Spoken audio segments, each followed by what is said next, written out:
கார்கில் கதாநாயகன் விக்ரம் பத்ரா. கார்கில் 1999 பாகிஸ்தான்லேருந்து ஊடுருவிய தீவிரவாதிகளோட இந்தியா ஒரு பெரிய போரை நிகழ்த்துச்சு. கார்கில்ல அவங்க ஊடுருவிருக்காங்க அப்படிங்கிறது இந்திய இராணுவத்துக்கு எப்போ தெரியும்னா, அந்த பகுதியில் வழக்கமாக ஆடு மேய்த்து கொண்டிருந்த சிறுவர்கள் மூலமாக தான் அவங்களுக்கே தெரியும்.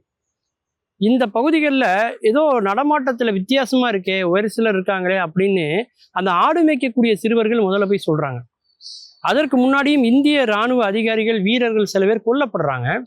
அப்போ அது என்ன காரணமாக இருக்குன்னு தெரியாமல் இந்திய இராணுவம் குழம்பிட்டு இருக்கும்போது தான் தெரியுது தீவிரவாதிகள் ஊடுருவிக்காங்க அப்படிங்கிறது தெரியுது. அப்போ அவங்கள எதிர்த்து போராடணும் அப்படிங்கிறக்க இங்கே ஒரு பெரிய குழு திட்டமிடுறாங்க. அந்த மாதிரி ஒரு கார்கில் போரில் மிக திறமையாக செயல்பட்ட ஒரு வீரர் தான் விக்ரம் பத்ரா.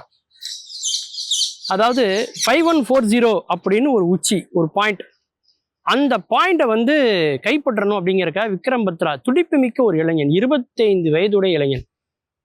அவர் ஒரு பெரும் படையோட அவரை போய் அது வெற்றி பெறுறார்.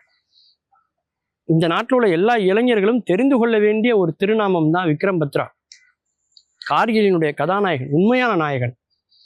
அப்போ அந்த உச்சி அடைஞ்சாச்சு. அடுத்த படிக்கு அவங்க போகணும். 4875 அப்படிங்கிற பாயிண்ட்டுக்கு போகணும். அந்த இடத்துல அவர் சொன்ன வார்த்தை தான் ஏ தில் மாகே மோர், இதயம் கேட்கிறது இன்னும் வேண்டும் அப்படிங்கிற அந்த ஒரு வார்த்தை பின்னாடி ரொம்ப பிரபலமாச்சு.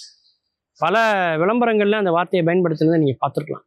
ஆனால் அதற்கு சொந்தக்காரர் யாருன்னா விக்ரம் பத்ரா. அந்த இடத்துக்கு அவர் போறார். போய் மிகப்பெரிய ஒரு தைரியமான ஒரு தாக்குதல். அந்த தாக்குதலில் அவர் வீரன் மரணம் அடைகிறார். மரணத்துக்கு பிறகு அவருக்கு பரம்பீர் சக்ரா விருது வழங்கப்படுகிறது. அவங்க பெற்றவர்கள் இந்திய அரசாங்கத்திட்ட ஒரு கோரிக்கை வைக்கிறாங்க. என் மகன் இறந்துட்டான், அவன் இறந்த இடத்தையாவது கடைசியாக நாங்கள் பார்க்கணுன்னு ஆசைப்படுறோம். அந்த இராணுவத்தினுடைய உயர் அதிகாரி, என்னுடைய சம்பளத்திலேருந்து பெரும் பகுதியை வேணாலும் நான் தாரேன், எவ்வளோ சொத்து எனக்கு இதனாலும் தாரேன், எப்படியாவது அந்த பெற்றவங்க அந்த இடத்துக்கு கூட்டு போய் காட்டுங்கன்னு சொல்கிறார்.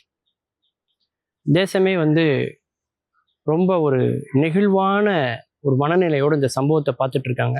அந்த முயற்சியில் அந்த பேரண்ட்ஸ் இறங்கும் போது 40 வயது மதிக்கத்தக்க ஒரு வீரர் அவங்க காலில் விழுறாரு.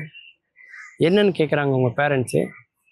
அவர் சொல்கிறாரு, இந்த மாதிரி இந்த 4875 அப்படிங்கிற அந்த பாயிண்ட்டை ரீச் பண்ணும்போது யாராவது ஒருத்தர் கேடயமாக முன்னாடி போகணும். அப்போது எதிரிகள் இருக்காங்களா இல்லையாங்கிறது நமக்கு தெரியும்.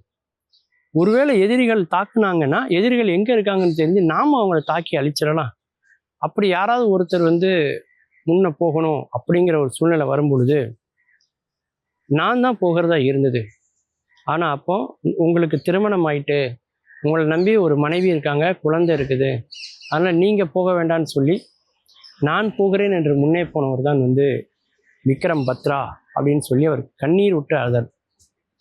அதை பார்த்து அந்த தாய் தந்தையர்கள் இன்னுமே ரொம்ப நெகிழ்ந்து போகிறாங்க. நம்ம பையன் தேசத்துக்கு மட்டுமல்ல, கூட இருக்கிற ஒரு சக வீரருக்காகவும் அவன் வாழ்க்கையை அர்ப்பணிச்சிருக்கிறான் அப்படிங்கிற செய்தி அடுத்த கட்ட நிலையில் அது பரவுது. அப்படி தேசத்துக்காக உயிர் தியாகம் செய்த ஒரு மாபெரும் வீரர். இமாச்சல் பிரதேசம் பகுதியில் தான் அவர் பிறந்தார். காஷ்மீரில், ஜம்மு காஷ்மீரில் பாரமுல்லா அப்படிங்கிற ஒரு மாவட்டத்தில் அவருக்கு முதல்ல இராணுவத்தில் பணி வாய்ப்பு வழங்கப்படுது. அப்போது துடிப்பு மிக்க, தேசப்பற்று மிக்க இளைஞனாக இருக்கிறதுனால அந்த காலகட்டத்தில் வந்த அந்த கார்கில் வாரை மிக துணிச்சலான முறையில் எதிர்கொள்கிறார். கார்கில் வாரினுடைய வரலாற்றையே மாற்றியவர் விக்ரம் பத்ரா. அதில் என்ன சொல்கிறாங்கன்னா, அவர் அன்றைக்கு தன்னையே பலி கொடுத்ததுனால தான் கார்கில் வாரில் இந்தியாவே மாபெரும் வெற்றியை பெற முடிந்தது. அந்த வாரில் மிகப்பெரிய திருப்பு முனையே யார் அப்படின்னா விக்ரம் பத்ரா தான் அப்படின்னு தேசமே இன்னைக்கு அவரை கொண்டாடி கொண்டே இருக்கிறார். இப்படி எத்தனையோ வீரர்களினுடைய இரத்த சரித்திரத்தில் தான் தேசத்தின் வரலாறு இன்றைக்கும் பெருமையோடு எழுதப்பட்டு கொண்டிருக்கிறது. மீண்டும் பல புதிய தகவல்களோடு, அதில் அறியப்படாத பக்கங்களோடு உங்களை சந்திக்கிறேன். நன்றி, வணக்கம்.